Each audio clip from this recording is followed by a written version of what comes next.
नमस्ते दोस्तों, आपका स्वागत है हमारे YouTube चैनल पर। आज हम आपको एक दिलचस्प कहानी सुनाएंगे, चमत्कारी पत्थर। एक बार की बात है, एक दूर के राज्य में इसाबेला नाम की एक युवा और सुंदर राजकुमारी रहती थीं। वह अपने दयालु हृदय, अपनी बुद्धिमत्ता और रोमांच के प्रति अपने प्रेम के लिए पूरे देश में जानी जाती थीं। एक दिन महल के पास जंगल की खोज करते समय इसाबेला की नज़र पेड़ों के बीच छिपी एक छोटी सी झोपड़ी पर पड़ी। अंदर उसने एक बूढ़ी औरत को आग के पास बैठे हुए पाया, जो सूप का एक बड़ा बर्तन हिला रही थी। हेलो प्रिय, बुढ़िया ने मुस्कुराते हुए कहा। क्या है जो तुम मेरे विनम्र निवास में चली आई हो? इसाबेला ने उत्तर दिया, मैं बस जंगल की खोज कर रही थी और मैं आपकी कुटिया पर पहुंच गई। मुझे आशा है कि मैं हस्तक्षेप नहीं कर रही हूं। बिल्कुल नहीं, बुढ़िया ने कहा। वास्तव में मेरे पास तुम्हारे लिए एक उपहार है। उसने अपनी जेब में हाथ डाला और एक छोटा चमकता हुआ पत्थर निकाला। यह एक जादुई पत्थर है। इसे हमेशा अपने पास रखें और यह आपके लिए सौभाग्य लाएगा और आपको नुकसान से बचाएगा। इसाबेला ने बूढ़ी औरत को धन्यवाद दिया और पत्थर को अपनी जेब में रख लिया।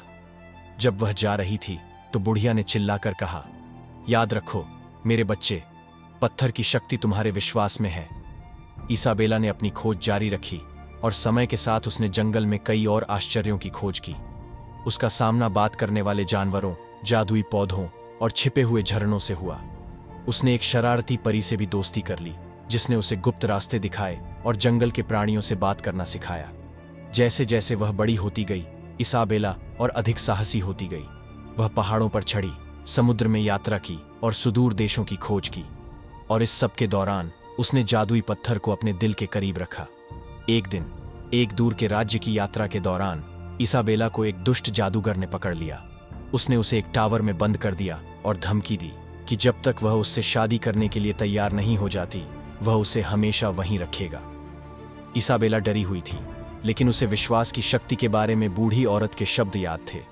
उसने अपनी आंखें बंद कर लीं और जादुई पत्थर को अपने हाथ में कसकर पकड़ लिया। उसने उस परी से प्रार्थना की जिसने उसे जंगल के रहस्य दिखाए थे, और फिर उसने इंतजार किया। अचानक उसे हवा का तेज झोंका महसूस हुआ और पंखों के फड़फड़ाने की आवाज सुनाई दी।